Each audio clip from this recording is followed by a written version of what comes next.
أعوذ بالله من الشيطان الرجيم بسم الله الرحمن الرحيم قل اللهم مالك الملك تؤتي الملك من تشاء وتنزع الملك ممن تشاء وتعز من تشاء وتذل من تشاء بيدك الخير إنك على كل شيء قدير تولج الليل في النهار وتولج النهار في الليل وتخرج الحي من الميت وتخرج الميت من الحي وترزق من تشاء بغير حساب صدق الله العظيم. Bismillahirrahmanirrahim. Assalamualaikum warahmatullahi wabarakatuh. Sepertinya saya so tahu ya. Kayak udah jadi pengusaha aja Ustadz. Judulnya semua bisa jadi pengusaha. Atau siapa semua bisa jadi pengusaha. Orang susah kok jadi pengusaha. Nah, saya mendengar di Twitter, di Facebook, di omongan kanan dan kiri. Selama Anda bilang susah jadi pengusaha, maka akan susah selama-lamanya. Jangan bilang aja udah enteng itu, insya Allah atas izin Allah enteng, gampang. Lagian kan yang kita pelajari bukan jadi pengusaha karena modal gede. Kalau jadi pengusaha karena modal gede, kasihan pengusaha yang nggak punya duit. Nggak bisa dong jadi pengusaha. Kita mendorong orang menjadi pengusaha dengan bermodalkan Allah. Ya, ini sama kok prinsipnya kayak bisa nggak sih beli makanan di restoran atau beli pakaian buat anak kita, tapi tidak pakai duit. Sama. Kalau belanja itu harus pakai duit. Kasihan sekali orang-orang miskin yang nggak punya duit. Masa dia nunggu punya duit dulu baru makan? Nunggu punya duit dulu baru kemudian beli pakaian? Teringatlah kisah yang barangkali mungkin udah pernah saya sampaikan di layar kaca Antv ini, atau mungkin belum tapi di luar. Ada seorang ibu ya dari keluarga yang miskin sekali. Dia punya anak keturunan ya sekitar 2 orang apa 3 orang begitu.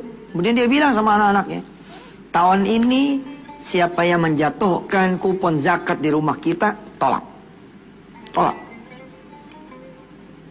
Jangan mau lagi tahun ini kita menerima kupon. Lalu kita ngantri di barisan orang-orang yang pengen dapat beras, dapat duit, dapat pakaian. Jangan. Nomor, dia bilang. Jangan lagi. Kita tahun ini bergerak menjadi muzaki. Menjadi orang yang justru berzakat. Dengan cara apa? Dengan cara kita memotong ya jalur miskin minta. Jangan minta. Dan si ibu ini disiplin dengan keyakinannya, sampai kemudian pada satu saat menjelang hari raya, ibu ini menghibur hati anak-anaknya. Dia bilang, ayo nak kita ke pasar. Anak-anaknya nanya, ngapain mak kata pasar? Ngeliat-liat baju lah, ngeliat-liat pakaian. Anak-anaknya bilang, tapi kan mak kita nggak ada duit. Ya nggak apa-apa, kita main aja, kita lihat. Kita tunjuk yang mana yang kita mau, kita minta sama Allah, nak. Insya Allah, Allah pasti akan memberi kita pakaian. Memberi kamu pakaian baru, supaya kamu bisa seperti anak orang lain, berpakaian baru. Tapi ma, kenapa dari orang lain ma tolak? Kalau emang ma pengen, saya adik-adik pengen, ya, ini cerita Masya Allah, ini cerita. Saya ini, belum menjadi pelaku keyakinan total ya. Masih kadang-kadang suka nggak yakinnya datang gitu. Tapi beda nih dengan cerita yang satu ini. Si ibunya meyakinkan anaknya bahwa kita datang kepada Allah meminta pakaian yang kita tidak tahu bentuknya, tidak tahu warnanya, tidak tahu jenisnya, akan berbeda dengan kita datang meminta pada Allah. Udah ada bayangan pakaiannya kayak apa, bajunya kayak apa, warnanya seperti apa, modelnya gimana. Anak-anaknya jalan ke pasar. Sampai pada suatu toko ditunjuk, ini baju merah ini berapa harganya. Percis deh kayak ilmu kita kan begitu. Kita bayangin, kita visualkan, visual afirmasi ya. Nah ibunya gitu, ini pakainya berapa, ini bertanya. Anak-anaknya kemudian liatin, maknya pada nanya, coba nih jajan, sedang nggak? Ya. Ini kan rada-rada percuma sebenarnya kalau orang nggak ada duit kok gitu. Ini yang saya bilang, prinsipnya sama tuh. Jadi pengusaha nungguin ada modal, udah nggak bakal maju. Ada Allah, ada segala yang kita pelajari sampai hari ini. Si ibu ini subhanallah alhamdulillah. Begitu lebaran tiba, anak-anaknya tidak berpakaian baru. Lo kan udah minta sama Allah. Minta tuh proses bos. Tidak ada juga kewajiban buat Allah, lalu harus mengabulkan doa saudara. Tapi kan kata Ustadz, iya. Makanya diperlukan kesabaran. Tahu nggak apa yang terjadi? Toko itulah yang kemudian diserahkan dari Allah untuk si ibu dan si anak-anak ini. Masih ingat cerita tentang bab sholawat? Ada seorang tukang nasi uduk yang pengen sekali rumah yang di depan. Dia berselawat kepada Rasulullah. Diselawatin tuh rumah, dibacain sholawat. Alhamdulillah. Seminggu berjalan rumah itu ada tulisannya dijual. Dia tancap terus sholawat. Alhamdulillah, seminggu kemudian rumah itu kebeli. Tapi kebeli sama orang lain, bukan kebeli sama dia. Tapi dia nggak diem. Dia terus lagi sholawat. Wajar kan, dia nggak bayar DP-nya, nggak nanya harganya. Tapi si ibu ini memang beda dengan kita. Dia terus berselawat. Sampai kemudian rumah itu kejual lagi, kebeli lagi sama yang lain, kejual lagi, kebeli sama yang lain. Pembeli yang keempat itu adalah anaknya sendiri. Rupanya yang dilakukan sama orang tuanya jatuh ke tangan anaknya. Dan uniknya, amazingnya, ajaibnya, miracle-nya, anaknya ini tidak pakai duit. Sebab apa? Sebab dinikahi sama pemilik yang ketiga. Subhanallah. Pokoknya mah kalau ada Allah ya, segalanya insya Allah jadi mudah. Easier for us, bakal jadi lebih mudah buat kita semua. Hari ini kita akan belajar tentang apa ya judulnya? Olahraga. Iya. Harusnya saya jangan pakai baju batik ya. Masa olahraga ngomong olahraga pakai baju batik? Ya deh, karena kita akan membahas olahraga dari sisi yang lain. Jangan kemana-mana, mudah-mudahan kita menjadi pengusaha yang sehat. Amin. Saudara, hari ini kita belajar ya, salah satu cara menjadi pengusaha. Semua bisa jadi pengusaha ya. Olahraga. Hari ini kita akan membahas olahraga. Ustadz, ngomongin olahraga bajunya batik. Iyalah. Ini apa ya, tidak menyesuaikan kostum ini. Pembahasannya tentang olahraga tapi pakai bajunya batik. Yo, nggak apa-apa deh. Itu olahraga batinnya, olahraga pikiran. Apa sih maksudnya Ustadz ngomongin olahraga enggak apa loh. Itu kan bukan sesuatu yang Ustadz harus omongin. Ustadz tuh ngomongin apa aja, termasuk olahraga. Urusan olahraga umat nih, urusan olahraga jamaahnya, urusan olahraga lingkungannya. Ini juga menjadi salah satu hal yang mesti diseru sama Ustadz. Tapi Ustadznya olahraga nggak? Itu yang saya bilang. Dengan membahas ini, mudah-mudahan saya jadi olahraga. Biar perut kecilan dikit, biar agak kurusan, biar ideal, stabil. Jangan difokusin ke perut saya. Udahlah, pokoknya saya bismillah, saya asal ngajar tuh ya, saya pengen meraktekin. Dan saya ngajar yang sudah saya praktekin. Ada dua nih. Ini ngajar di sini nih. Ngajar. Oke. Ada yang sudah saya lakukan, lalu saya ajarkan. Ada yang saya belum lakukan, saya akan melakukan. Ini dia enak yang ngajar. Saya ngajarin bab sedekah, alhamdulillah. Saya ngajarin puasa Senin Kamis. Nah, puasa Senin Kamis ini belum saya lakukan. Puasa Daud belum saya lakukan. Tapi udah mulai ini saya ajarin. Supaya apa? Supaya saya kemudian bisa puasa Daud. Supaya saya bisa puasa Senin Kamis. Alhamdulillah. Dengan mengajar saya termotivasi untuk kemudian melaksanakan apa yang saya ajar. Hari ini saya membahas tentang olahraga. Sehat itu mahal. Sehat ini seharga perusahaan yang Anda bangun. Percaya nggak? Sehat ini saya ulangi ya, seharga pabrik, toko, perusahaan, ya, warung yang saudara bangun. Jadi ketika saudara sehat, ketika saudara kemudian jauh dari penyakit, subhanallah, saudara punya kekayaan yang plus-plus. Buat yang sedang terbaring sakit, kita doain dulu sebentar yuk, yang lagi sakit. Siapapun dari saudara yang sedang melihat tayangan ini dan punya penyakit, mudah-mudahan Allah hilangkan penyakitnya. Anak-anak saudara, istri saudara, suami saudara, orang tua saudara yang punya penyakit. Kita lagi ngomongin bab olahraga, barangkali ada yang sedang menangis karena dia sedang sakit. Apakah itu penyakit yang ringan, apalagi penyakit yang berat, kita baca suratul Fatihah. Kita rame-rame bacain Fatihah, mudah-mudahan semuanya disembuhkan oleh Allah SWT dan dijadikan orang-orang yang sabar, ikhlas, dan diampuni oleh Allah, dicuci Allah dengan penyakit itu segala dosa-dosanya.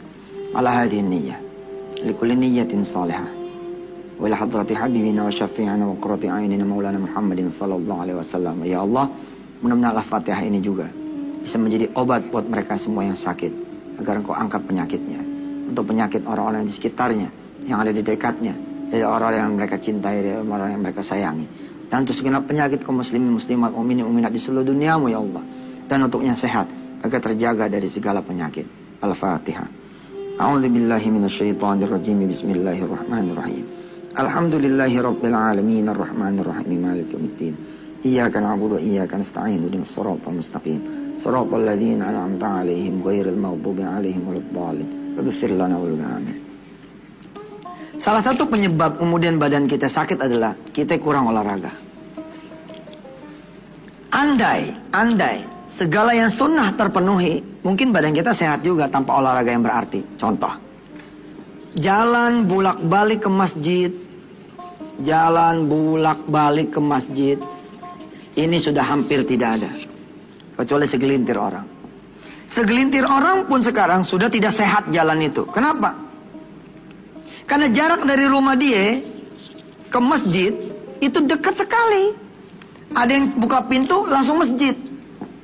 Dia tetanggaan sama masjid. Ada yang tinggal nyebrang doang, udah masjid. Ada yang cuma di 30 meter udah masjid. Orang zaman dulu masjidnya jauh-jauh. Jadi dia sehat. Dia pergi lewat kanan, pulang lewat kiri. Masya Allah. Terus andai kemudian sunnah hidup lagi, sholat duhanya 12 rakaat. Ustaz, boleh nggak sih kita nganggap duha itu sebagai olahraga? Kalau buat saya nggak apa-apa tuh, nggak apa-apa. Asal jangan niat olahraga aja. Usolli olahraga ya, nggak ada. Usolli sunatat duha. Bahwa doa kita supaya ini segala, kan gini ya. Allah kan yang menciptakan gerakan toh, karena Dia yang tahu kita nih makhluknya, ciptaannya. Maka Allah tahu gerakan yang pas buat kita apa. Salah satunya dia duha. Gerakannya itu saat. Ini kan kayak Tai Chi Master aja melewat nih. Nah, gitu. Subhanallah. Tapi siapa pengusaha yang sholatnya 2 rakaat saja lewat, apalagi di 12 rakaat? Saya bener loh. Saya kalau zuhur tuh ya pengennya tuh ya coba dah siapa di antara saudara yang pernah bersama saya gitu.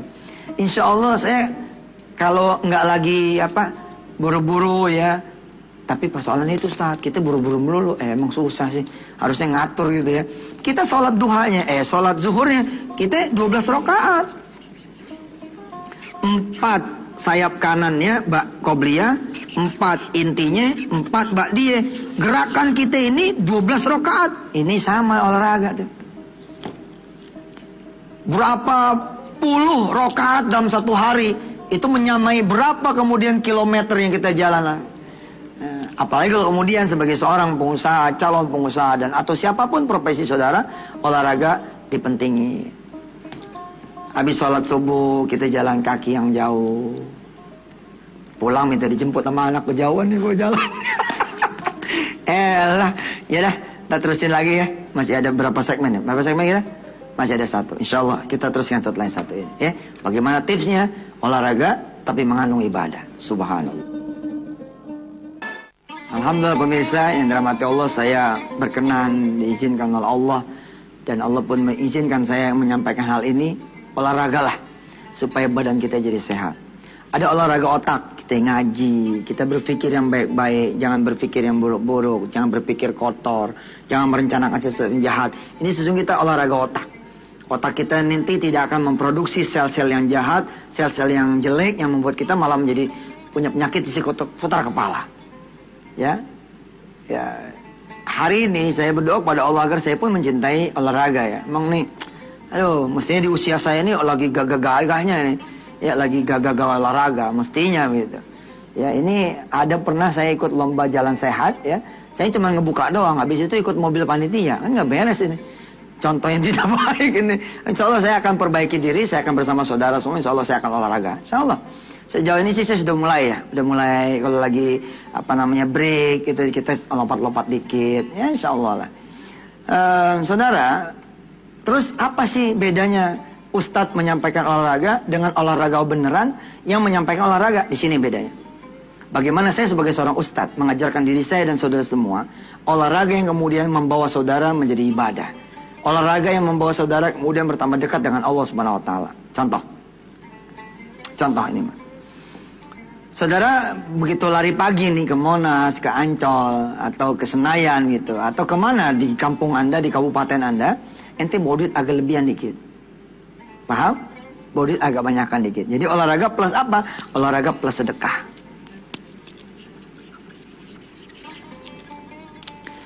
Ente deketin nih, tukang ketupat yang lagi manyun, lagi ngipasin. Ente deketin, bang, masih banyak ketupat nih, masih pak. Ya udah, jualan yang bener ya. Assalamualaikum. Insya Allah dikelipakan Pak. Ente nanya doang. Enggak yang bener. Pak, ketupat 1. Masih ada berapa piring Pak? Saya hari ini persiapan bawa 100 piring. Oh iya sebentar ya Pak. Kumpulin tuh yang pada olahraga. Siapa yang mau ketupat siapa? Sini. Hari ini pagi ini saya yang bayarin. Insya Allah tuh. Insya Allah. Ini namanya olahraga plus sedekah.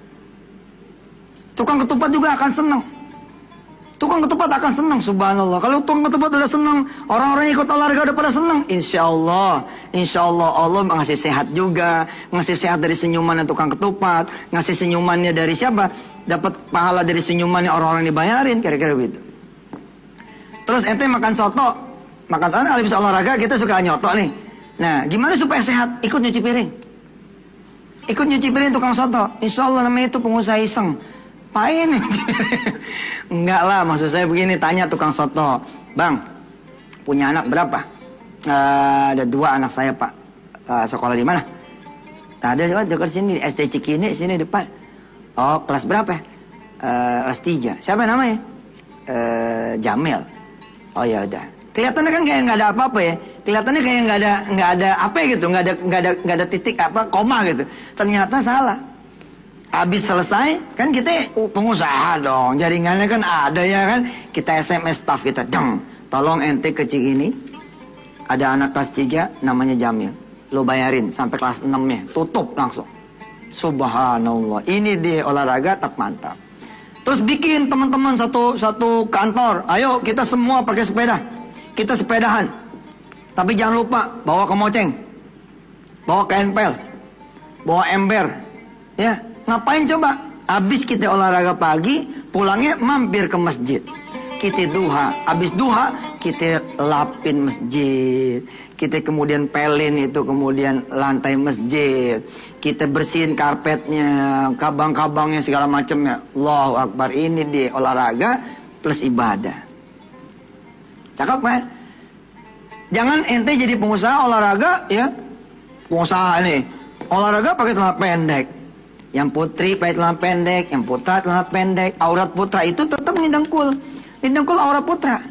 Ustadz, jadi nggak enak nih ngomongnya. Pokoknya istighfar aja dah. Udah banyak istighfar dah. Saya juga udah banyak istighfar. Saya doain, mudah-mudahan antep top dah udah. Insya Allah. Ya pokoknya aurat perempuan, nih aurat dijaga, auratnya jaga. Ya Allah. Teman-teman saya pada selamat. Ya, saudara-saudara semua, jangan cuman olahraga. Tapi isilah dengan olahraga yang bisa membuat kita menjadi bukan saja sehat lahir, tapi sehat batin. Bertambah kantong kita punya rezeki karena kita sambil olahraga, sambil sedekah. Nggak ada salahnya ente olahraga dengan mengajak 10-20 anak-anak yatim. Terus bilang, kita sepedahan. Maaf pak, kami nggak punya sepeda. Justru itu nanti bapak beliin sepeda. Ya mau ya. Mau pak, oke kalau gitu ntar bapak beliin sepeda, kita olahraga bareng. Sambil belajar 2-3 ayat ya. Belajar Ar-Rahman, belajar kemudian Waqiah dan segala macamnya. Pemirsa, selamat olahraga. Jangan lupa bertebaranlah di muka bumi ini dengan membawa banyak lagi hikmah, banyak lagi kemudian visi misi. Jangan cuma olahraga, tapi isi itu olahraga dengan hal-hal yang membuat Allah menjadi suka dengan kita. Jazakumullah, kembangkan lagi kreatif olahraga supaya Allah menjadi senang dengan kita semua, lalu membuat kita punya usaha menjadi maju. Terima kasih. Wassalamualaikum warahmatullahi wabarakatuh.